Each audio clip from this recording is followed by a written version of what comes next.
អស់មន្ទិលទូរថភ្លើងដែលក្រឡាប់ធ្លាយប្រេងចេញមកក្រៅមិនមែនជាប្រេងនាំចូលពីថៃទេគឺនាំចូលពីសង្ហបុរីតាមច្រកសមុទ្រដើម្បីចែកចាយនៅខេត្តភាគពាយ័ព្យកម្ពុជាជុំវិញករណីស្រុតភ្លើរថភ្លើងបណ្ដាលឲ្យទូរថភ្លើងចំនួន3បានក្រឡាប់ធ្លាយប្រេងចេញមកក្រៅនៅចំណុច PK 191/600 ខ្សែដែកទើខាងជើងស្ថិតនៅក្នុងភូមិច្រេះឃុំតាប៉ោងស្រុកបាកានខេត្តពោធិ៍សាត់អ្វីដែលបានកត់សម្គាល់នោះមានសាធារណជននិងបងប្អូនសារព័ត៌មានខ្លះបានចុះផ្សាយនិងធ្វើការអធិប្បាយដោយចោទសួរថាប្រេងដែលដឹកនោះមានប្រភពមកពីណានាំចូលតាមណារបស់ក្រុមហ៊ុនអ្វីអ្នកនាំពាក្យក្រសួងសាធារណការនិងដឹកជញ្ជូនបានបញ្ជាក់ថា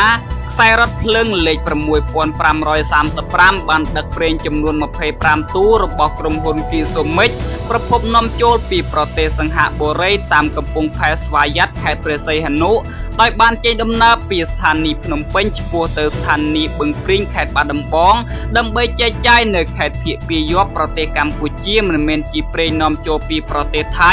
ដូចជាការប៉ាន់ស្មាននិងការអធិប្បាយដោយគ្មានប្រភពព័ត៌មាននិងការផ្ទៀងផ្ទាត់ត្រឹមត្រូវនោះឡើយ